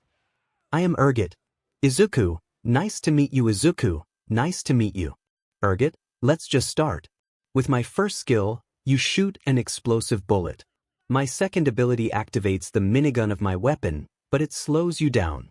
With my third ability you jump towards your opponent. If you catch him you throw him over you. With my fourth ability you shoot chains that pull your opponent towards you. Izuku, thank you. Flashback: and Midnight looks carefully at the gun and then at Izuku. Izuku notices this and reloads. Izuku, our RBB bullets. I would be ready. That seems to be what she wanted to hear. She lifts her WHP and smiles. Midnight, start. Bakugo uses his quirk to fly around Izuku. He wants to attack him from behind, but Izuku turns around and starts shooting Bakugo with his minigun. Even if it's just RBB bullets, they still hurt. Bakugo flies to the ground with all the bullets fired at him. He tries to get up but Izuku is merciless. Izuku keeps shooting while Bakugo tries to protect himself. Suddenly Izuku's weapon jams. Bakugo takes the chance and jumps towards Izuku with an explosion. As the smoke settles, Bakugo's hand rests on Izuku's weapon. Izuku used his weapon to protect himself, which worked well. Izuku hits Bakugo in the face with his left fist. Bakugo flies to the ground. Izuku lifts one of his mechanical legs and stomps on Bakugo, but he escaped with an explosion. Bakugo, Deku. Bakugo flies back a little. Izuku shoots 2 chains at Bakugo. They catch him and pull him closer to Izuku. Izuku holds his weapon in front of him. Bakugo is pulled over quickly and flies with his face directly against the weapon. This breaks his nose and makes him feel a little dizzy. But Bakugo doesn't give up, bombing Izuku with a wave of explosions that push him back. Bakugo grins and flies towards Izuku. He is sure that he will win because Izuku is at the very edge. But what Izuku does next surprises him. He dashes a little forward, grabs Bakugo and throws him over him outside the ring. For Bakugo, time is slowing down. He is in the air and about to hit the ground, about to ignite his quirk, when he sees Izuku turn around and fire a single bullet. The bullet flies towards Bakugo and he sees how it lights up red and a beep can be heard. Bakugo puts his hands down and wants to activate his quirk, but it's too late. The bullet explodes. Bakugo is thrown to the ground by the explosion. Midnight. The winner is Izuku Yagi. Everyone present in the stadium applauds and Izuku leaves the arena to prepare for the awards ceremony. After a few minutes, Izuku is called out. Midnight. We are now starting with the awards ceremony. 3 podiums go up. On the middle pillar stands Izuku, who took first place.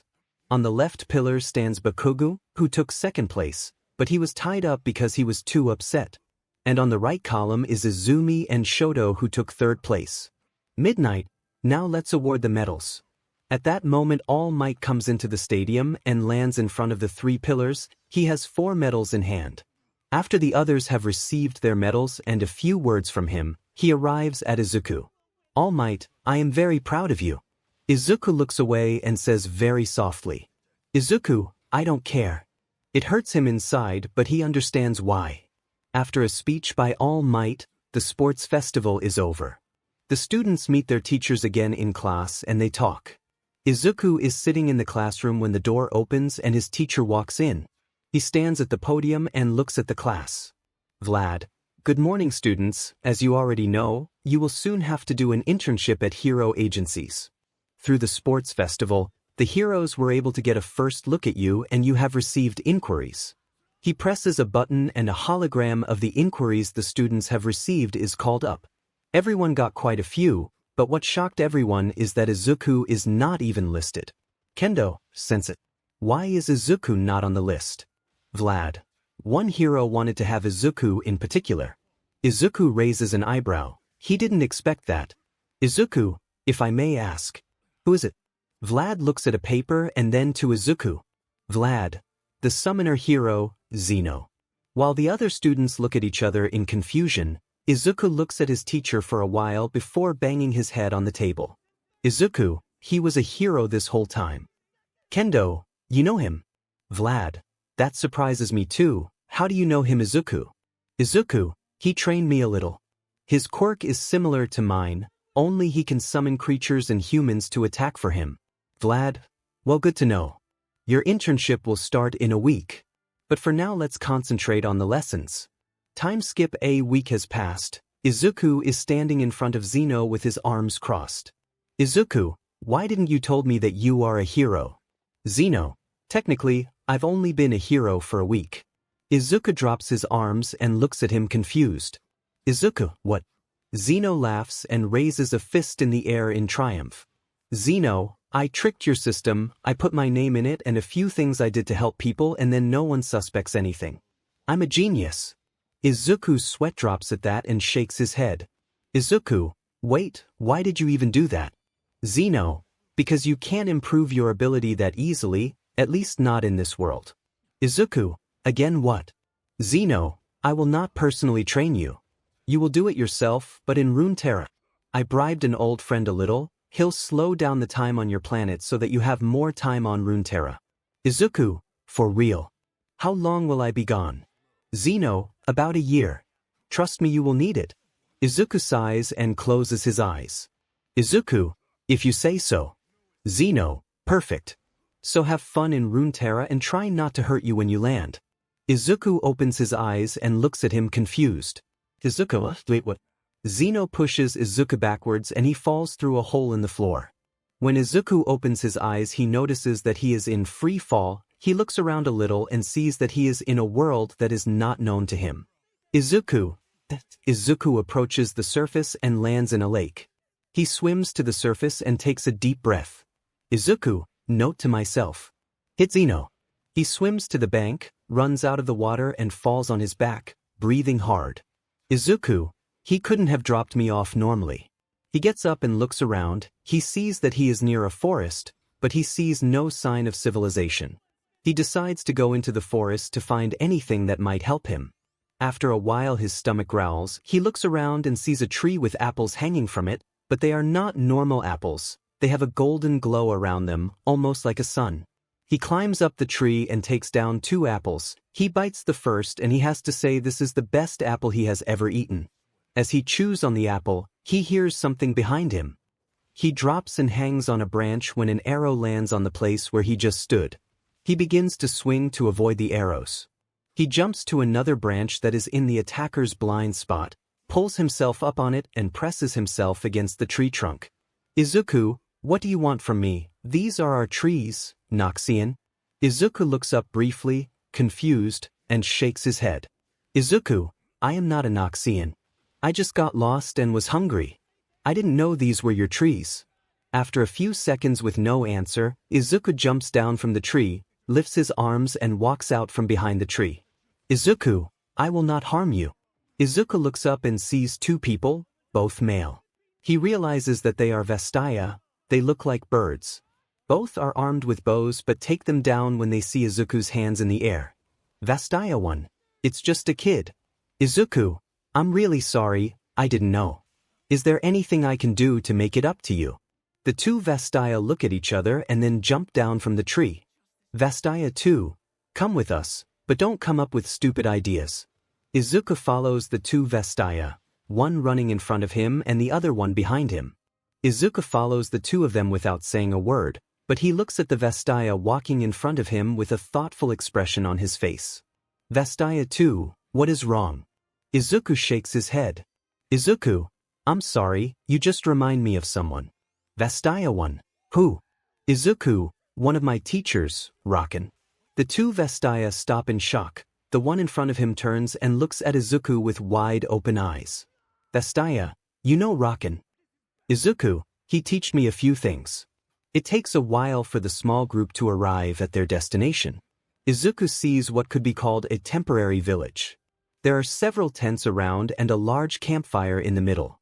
But before anyone can do anything, the small group hears someone calling. Izuku. Izuku looks in the direction of the caller and smiles when he sees who it is. Izuku, Raken. Rakan rushes forward to Izuku, tossing him up and catching him on his shoulders before laughing. Rakan? I didn't think I'd meet you here, little dancer. What are you doing here? Izuku, I was sent to Runeterra to train. Obviously this is the only place where I can train properly. Rakan, I see. Come, while you're here you can sleep in my tent. Izuku jumps off his shoulders and follows Rakan to a large tent.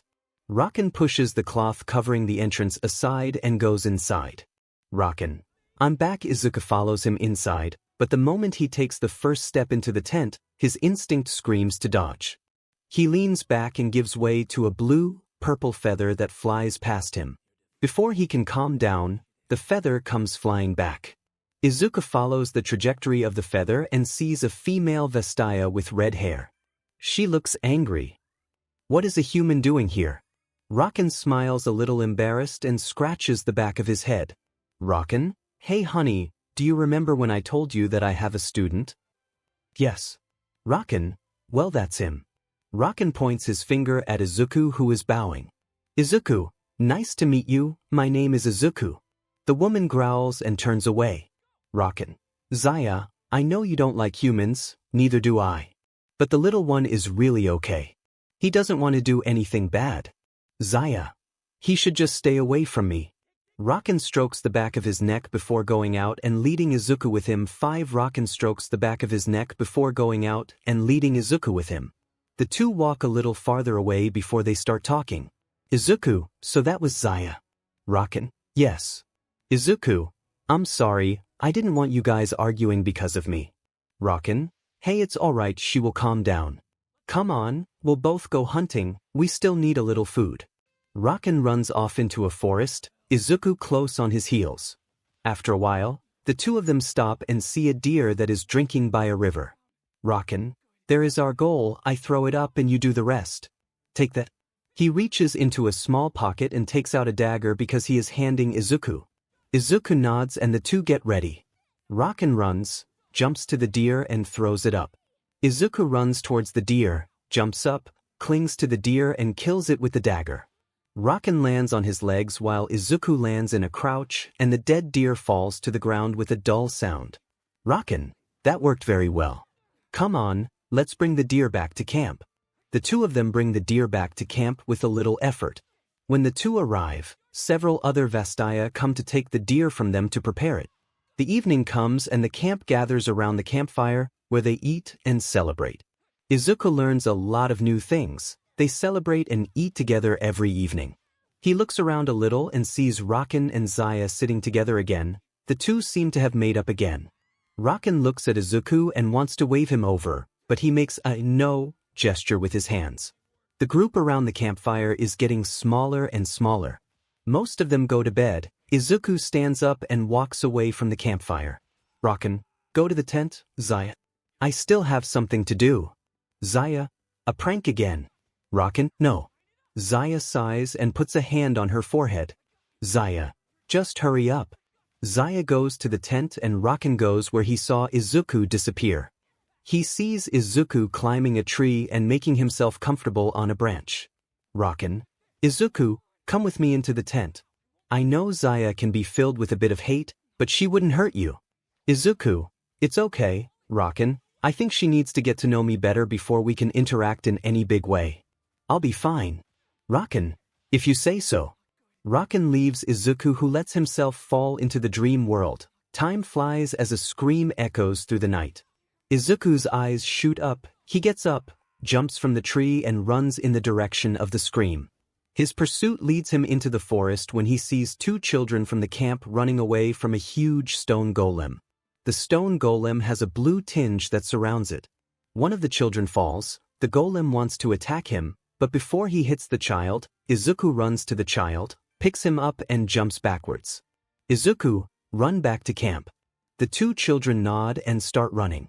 Izuku, I need a weapon and I need it fast. Izuku tries to summon a weapon, but when he tries, none appears. Izuku, what? The golem tries to hit him but Izuku jumps into the air, lands on his arm and runs to the head. He pulls the dagger he got from Rakan and stabs the golem in the shoulder. The golem screams and throws Izuku against a tree, He slides down the tree and dodges another blow from the golem. It goes on for a few minutes. He doesn't notice that 𝗏𝗏 and 𝗧𝗏 are there and watch in shock. 𝗏𝗏, why doesn't he summon one of his weapons? Izuku is still fighting the golem, a little blood flowing from his forehead. Izuku, if you seriously think I'll let you go to camp, you are wrong. They are good people and I will do everything I can to keep you away from them. 𝗧𝗏's eyes widen a little. This is the first time that she has heard a human say that. The golem attacks again. Izuku, who is already exhausted, is hit hard and thrown backwards. 𝗏𝗏 catches him, holding him tight in his arms. Izuku, our 𝗏𝗏. 𝗏𝗏, you idiot. Why didn't you summon one of your weapons? Izuku, I can't. 𝗏𝗏, what? Why didn't you just run away then? Izuku, then the thing would have come too close to the camp and the two children would have been injured. I couldn't live with this guilt. At that moment Izuku starts to glow. When the glow stops, he stands there in a similar outfit as 𝗏𝗏. His injuries have also healed. Izuku, now it works. 𝗏𝗏, who cares, let's do it. Izuku and 𝗏𝗏 run towards the golem and both throw it up. When the golem lands, Izuku and 𝗏𝗏 activate their magic and run around the golem. The golem gets confused because he doesn't know who to attack. The golem decides to attack Izuku, but before he can hit him, several feathers hit the golem, who slowly breaks into small stones. The feathers are called back and Izuku sees that they came from 𝗧𝗏. 𝗧𝗏 approaches Izuku and puts a hand on his head. 𝗧𝗏, good work Izuku, and thank you for saving these two children. It's been about a week since Izuku met 𝗏𝗏. The two trained a lot together and 𝗧𝗏 also gave him a few tips. That really surprised Izuku. She didn't really like him, but now she seems to be happy when she sees him. Izuku and 𝗏𝗏 have made another discovery. Izuku can only use his abilities in Runeterra if he touches something that belongs to the actual bearer of these abilities, so Izuku now has a feather from 𝗏𝗏 with him. As I said, a week has passed and Izuku has decided to go. Even if 𝗏𝗏 and 𝗧𝗏 say that he could stay longer. 𝗏𝗏, are you sure you don't want to stay longer? Izuku, yes. I have to go on, I still have to find the others so they can train me too. But thank you for everything. At that moment, 𝗧𝗏 does something that surprises the two boys. She hugs Izuku before pushing him away from her. 𝗧𝗏, take care of yourself. Do you have everything? Izuku, yeah, thank you 𝗧𝗏. I'm on my way. Izuku goes off and the two fighters watch him. 𝗧𝗏 leans her head against 𝗏𝗏's shoulder and hugs herself. 𝗧𝗏, I will miss him. 𝗏𝗏, me too. But I don't really worry. 𝗧𝗏, why? 𝗏𝗏, because he is strong, even if he doesn't have one of our powers. Time skip. Izuku has been traveling for a few days now. 𝗏𝗏 and 𝗧𝗏 gave him a small tent and a backpack. At the moment he is in a very mountainous area with a lot of forests made up of trees with dark wood and pink leaves. Now and then he also sees white trees that have grown particularly tall. Izuku, I feel like I know these types of trees, but I don't know where from. He sits down on the ground and thinks about how he knows these trees and who might have told him about them when an idea crosses his mind. Izuku, of course, Shun-sensei told me about these trees. They are guardian trees. It's good to see that my teachings stay in your mind. Izuku jumps up in alarm and turns quickly to see Shun standing there. Izuku, how long have you been standing there? Shun chuckles and walks over to him. Shun, a few minutes. I guess you're here to train. Am I right? Izuku. Shun nods, turns around and starts walking in one direction. Shun, then come on, let's say hello to everyone first. Izuku nods and walks next to Shun. It takes a few minutes for the two of them to arrive at a kind of dojo. The gate is open and the two hear fighting noises. Izuku wants to run and see what is going on, but Shun puts a hand on his shoulder and shakes his head. Shun, remember Izuku. Never act too rashly. It's just Akali and Kennen who train. Izuku nods and follows Shun into the dojo. While the two are on their way to the noises, Izuku starts a conversation. Izuku, I know Kennen, but who is Akali? Shun, a young kunoichi who still has a lot to learn. Just like you, my young student. The two arrive in a room and see two individuals. One is a woman with a haircut that Izuku very much reminds of a girl in class 1A. She wears a sleeveless top and has a dragon tattoo on her body. The other is a 𝐎𝐽𝗪 dressed in a purple ninja suit. Izuku knows the 𝐎𝐽𝗪 because he has learned a lot from him. That is Kennen. Kennen evades a blow from the girl who is desperately trying to get Kennen. Kennen evades a blow from the girl who is desperately trying to get Kennen. He grabs her wrist and tosses her over in one swift motion. The girl lands on her back and exhales exhausted. Kennen, you're getting better, 𝗂𝐁𝐁, but you're still too impulsive. We still have to work on that. 𝗂𝐁𝐁, who is still lying on the floor, sighs and looks at the door. 𝗂𝐁𝐁, who is still lying on the floor, sighs and looks at the door. 5 𝗂𝐁𝐁. Who is the kid with the green hair? Shen puts a hand on Izuku's shoulder. Shen, his name is Izuku. He is a student of mine and Kennen. Izuku, who has been quiet so far, bows a little and smiles. Izuku, hello, it is a pleasure to make your acquaintance. Your name is 𝗂𝐁𝐁, right? 𝗂𝐁𝐁 jumps to her feet and smiles. 𝗂𝐁𝐁, yeah, my name is 𝗂𝐁𝐁. Nice to meet you. Kennen, nice to see you, Izuku. Now that you are here, you and 𝗂𝐁𝐁 can train together. Of course, only if you feel ready for it, 𝗂𝐁𝐁, or do you want to rest a little? 𝗂𝐁𝐁, I'm ready for another round. Shen, how about you, Izuku? Izuku pulls off his backpack and approaches 𝗂𝐁𝐁. Izuku, let's fight. 𝗂𝐁𝐁 nods and the two move to the center of the room, while Kennen and Shen stand on the side of the room. 𝗂𝐁𝐁 draws her weapons and takes a fighting stance. To the surprise of Shen and Kennen, Izuku draws a dagger. Kennen, why don't you summon a weapon? Izuku, I have found that when in Runeterra I cannot summon a weapon unless I have something that belongs to the person who owns the weapon. Also, I think I'll get stronger if I don't always count on your weapons. Shen, understandable. Now let the fight begin. 𝗂𝐁𝐁 attacks first. She throws 5 kunai at Izuku, who was just able to evade underneath. Izuku runs towards 𝗂𝐁𝐁, but she jumps him in the face, does a somersault backwards and disappears into a wall of smoke.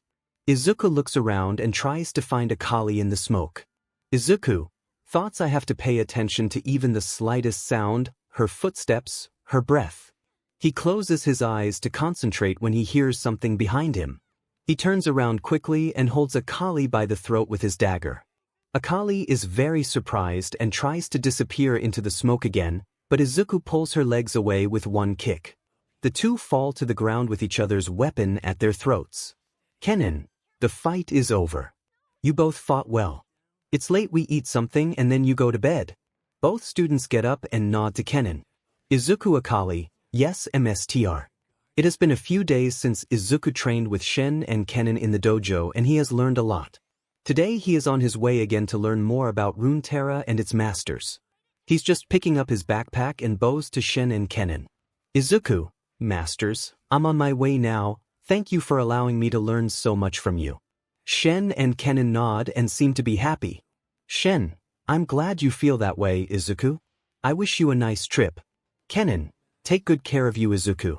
I also wish you a nice and safe journey. Izuku is on his way. A little further away from the dojo, he stops and turns to a tree where 𝗂𝐁𝐁 is standing. Izuku, I was wondering where you are. 𝗂𝐁𝐁, I just wanted to say goodbye. Take good care of yourself. And with that, she disappears in a cloud of smoke. Izuku shakes his head and is on his way again.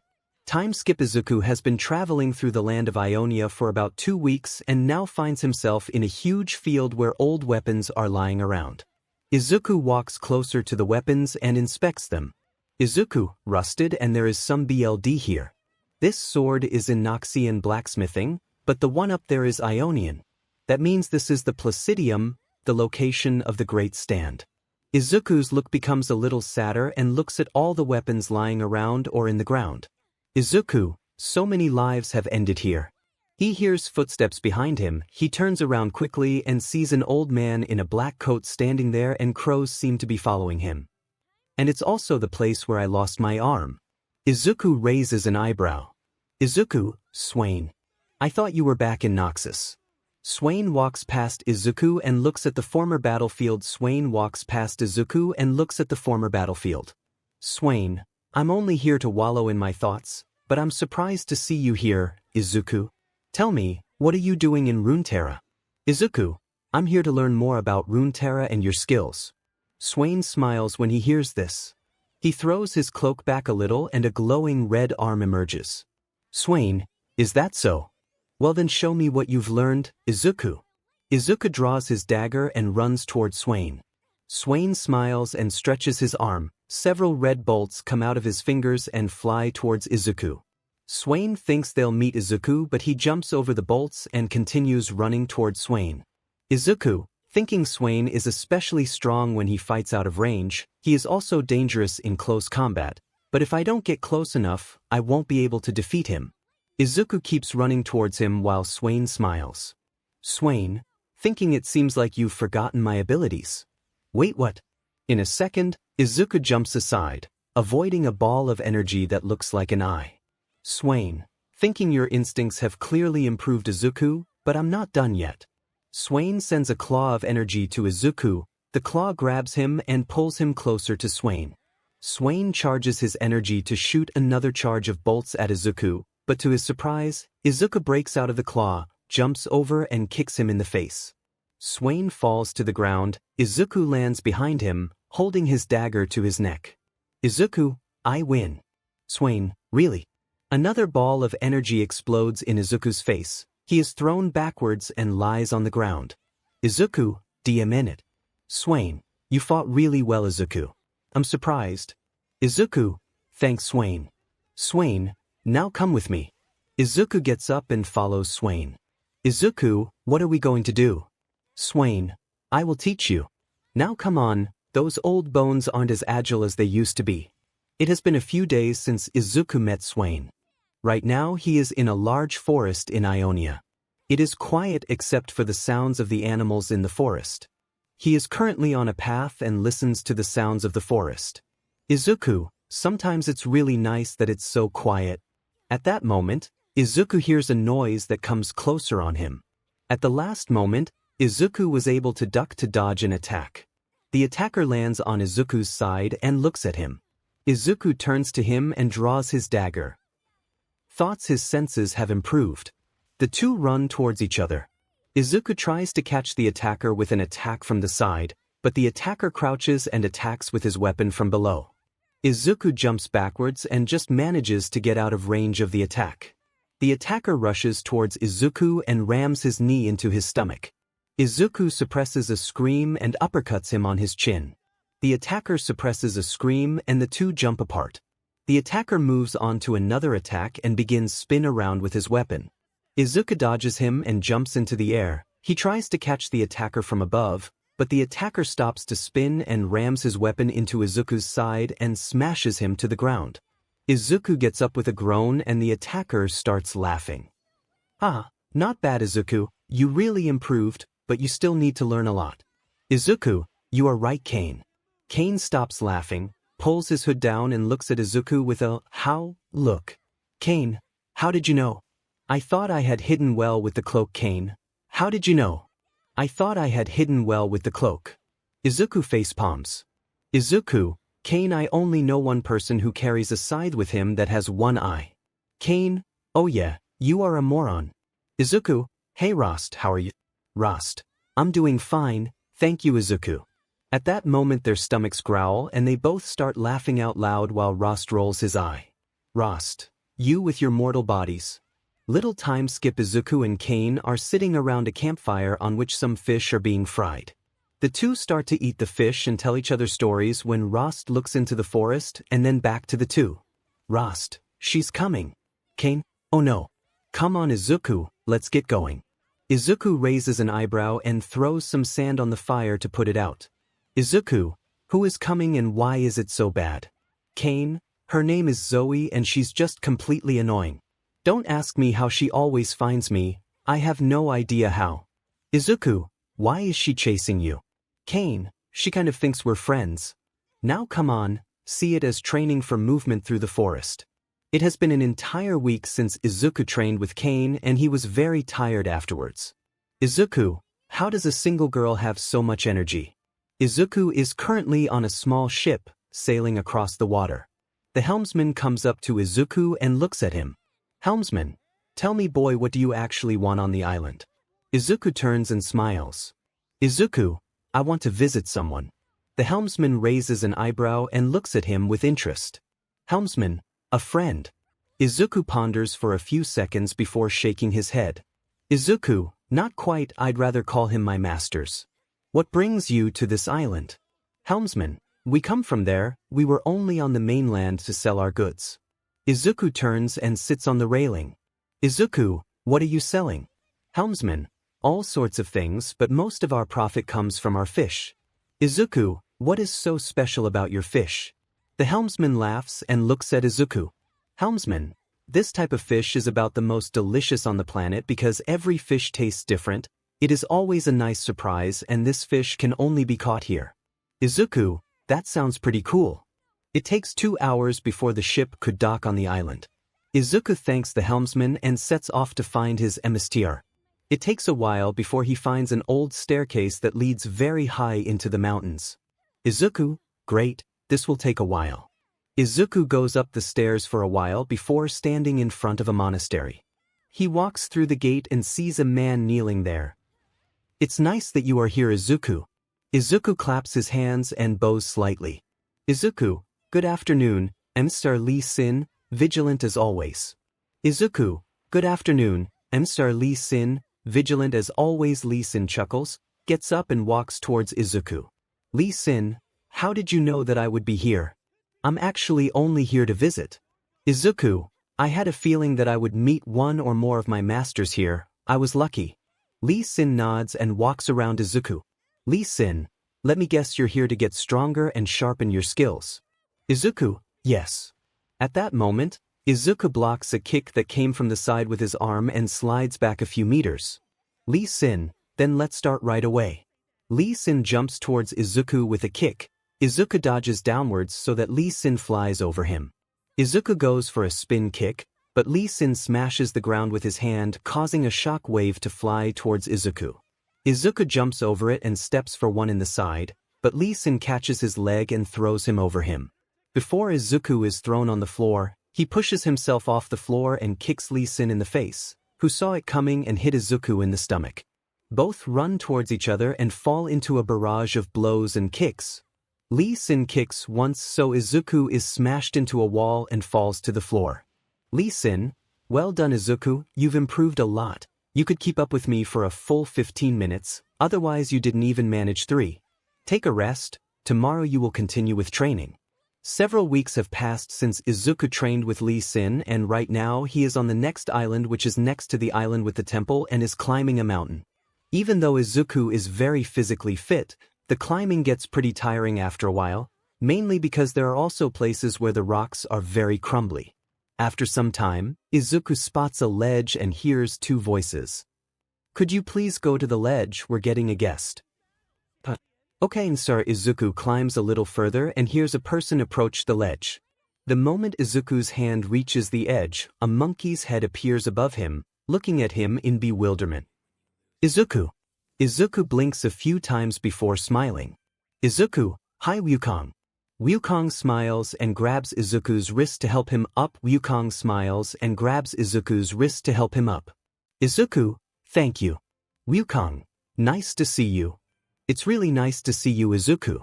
Izuku looks at Voice and sees 𝗕𝗄𝗃 sitting there at a table drinking tea. Izuku bows to his 𝗕𝗄𝗃.